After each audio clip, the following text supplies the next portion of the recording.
Hello guys, this is just a quick video on all the mods I've done to my 2018 Yamaha WR250R. There's still some mods that haven't been done to it yet, but I'll do an update video when those are put on the bike and we'll see how it looks. First one, we'll start at the front of the bike. It's a Cyclops 10.0 LED headlight. Really super bright headlight. It's got 4 emitters that are capable of more than 2,500 lumens each, so that light is one of the brightest lights I think you can get for this bike. And we get the Pro Taper bars. These are the Supercross bend with the Pro Taper Pillowtop grips. Super nice grips, real popular. And we get the mirrors. Had to replace the stock mirrors. The stock mirrors are pretty hideous on this thing, and if you do any off-road riding, you definitely don't want those things sticking up like antennas off the bike. And we got the Pro Taper mounts.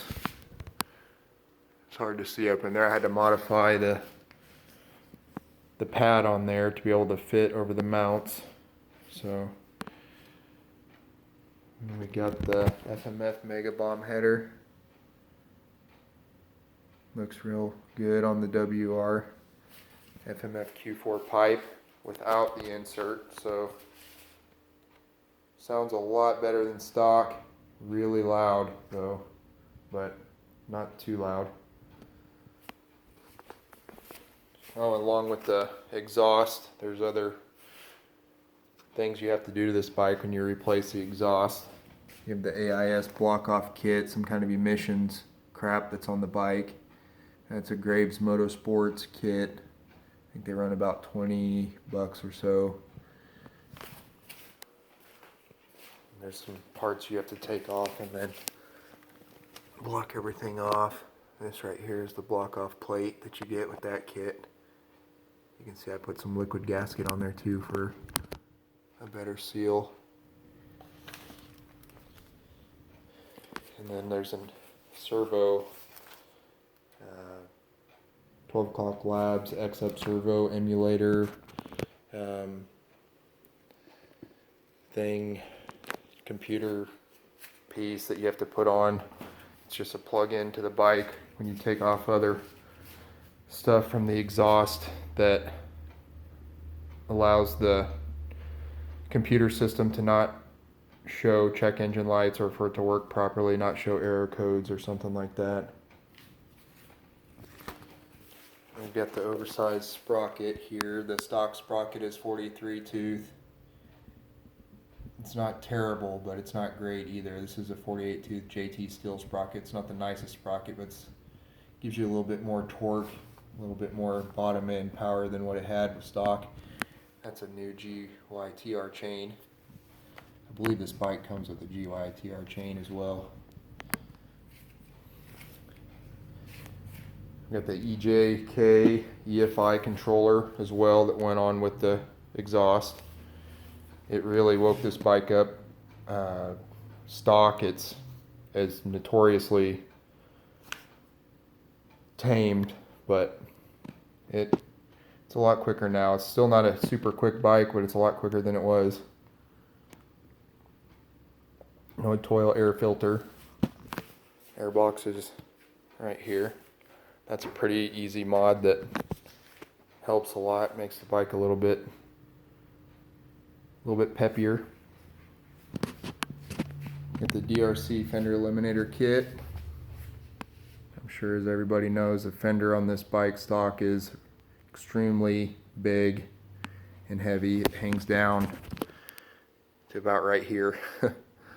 So you can see this one makes it look a lot better.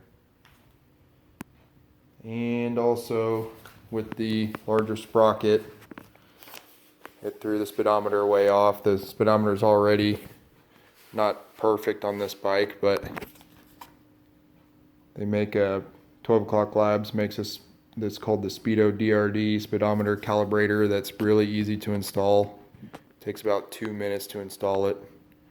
and they have on their website a calculator that helps you calculate the settings to put into it. It just takes a few seconds and then get you back pretty close to being accurate on your speedo. So if anyone has any comments or questions about the bike, let me know. Some future mods I'm thinking about are getting some black rims and some Dunlop D606 tires. I've put about 1,500 miles on this bike. I've only owned it a couple months, and these tires are about done. The rear tire is. The front tire still looks great, but in the off-road, these tires aren't the best. I'm either gonna send these stock hubs and wheels off to be powder coated, or I'm gonna buy a set. They're pretty expensive, so I'll have to see what happens, but definitely gonna get the D606 tires sooner than later. And I'll try to do another video once those get on there. I may get the seat concept seat. This seat doesn't really bother me. I'm used to riding dirt bikes and stuff, so the seat's not terrible for me. I'd rather have the bike taller as well, so if I did end up getting the seat concept seat, it would be the standard seat, not the low seat. I think the seat height on this bike's about 36.5 inches or so. So it's just about right for me. I like it. I almost wish it was a little bit taller, so I'm hoping when I get the D606 tires on there, it'll raise the bike up just a tad, and it'll be a little bit more comfortable. But I think that's about it for this video. Anyone has any comments or questions or suggestions on things that should go on a WR, let me know. Thanks.